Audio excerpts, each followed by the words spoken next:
ತೆಲುಗರ ನಾಡಲ್ಲಿ ಅಣ್ಣಾವ್ರ ಸ್ಮರಿಸಿದಂಥ ನಟ ಶಿವಣ್ಣ. ಗುಮ್ಮಡಿ ನರಸಯ್ಯ ಜೊತೆ ಡಾಕ್ಟರ್ ರಾಜ್ ಹೋಲಿಕೆ.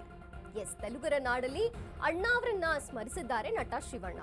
ಗುಮ್ಮಡಿ ನರಸಯ್ಯ ಜೊತೆ ಡಾಕ್ಟರ್ ರಾಜ್ ಅವರನ್ನ ಹೋಲಿಕೆ ಮಾಡಿದ್ದಾರೆ. ಗುಮ್ಮಡಿ ನರಸಯ್ಯನ ಜನಸೇವೆ ಬಗ್ಗೆ ನಮಗೆ ಹೆಮ್ಮೆ ಇದೆ. ಗುಮ್ಮಡಿ ನರಸಯ್ಯ ರೀತಿಯೇ ಇದ್ರೂ ನಮ್ಮಪ್ಪ ಅಂತ ಹೇಳಿಕೆಯನ್ನ ಕೊಟ್ಟಿದ್ದಾರೆ. ನೊಂದ ಜನಕ್ಕೆ ನಮ್ಮಪ್ಪ ರಾಜ್ ಹೆಲ್ಪ್ ಮಾಡ್ತಿದ್ರು.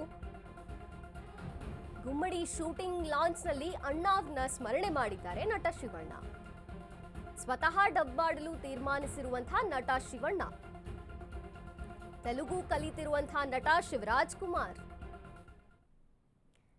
ಯಾವತ್ತಿದ್ರೂ ಅಷ್ಟೇ ಕನ್ನಡಿಗರಿಗೆ ತಮ್ಮ ಭಾಷೆಯ ಜೊತೆಗೆ ಬೇರೆ ಭಾಷೆಗಳನ್ನು ಅಪ್ಪಿಕೊಳ್ಳುವಂತಹ ಮನಸ್ಥಿತಿ ಇದೆ. ದೊಡ್ಡ ಮನಸ್ಸಿನವರು ಕನ್ನಡಿಗರು. ಜೊತೆಗೆ ನಟ ಶಿವರಾಜ್ ಕುಮಾರ್ ಅವರು ತೆಲುಗರ ನಾಡಲ್ಲಿ ನಟ ಅಣ್ಣಾವ್ರನ್ನ ಸ್ಮರಣೆ ಮಾಡಿದ್ದಾರೆ. ಡಾಕ್ಟರ್ ರಾಜ್ಕುಮಾರ್ ಅವರನ್ನ ಸ್ಮರಿಸಿದ್ದಾರೆ. ಗುಮ್ಮಡಿ ನರಸಯ್ಯನಂತೆ ನಮ್ಮಪ್ಪ ಇದ್ರು, ಅವರು ಕೂಡ ಬಡವರ ಬಂಧು ಆಗಿದ್ರು, ಸಾಕಷ್ಟು ಜನರಿಗೆ ಹೆಲ್ಪ್ ಮಾಡ್ತಿದ್ರು, ಅದೇ ರೀತಿ ಇದ್ರು ಅಂತ ಸ್ಮರಣೆಯನ್ನ ಮಾಡಿದ್ದಾರೆ.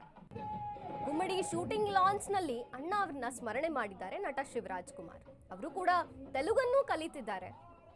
ತಾವೇ ಸ್ವತಃ ಡಬ್ ಮಾಡೋದಕ್ಕೆ ತೀರ್ಮಾನವನ್ನ ಮಾಡಿದ್ದಾರೆ ನಟ ಶಿವರಾಜ್ ಕುಮಾರ್.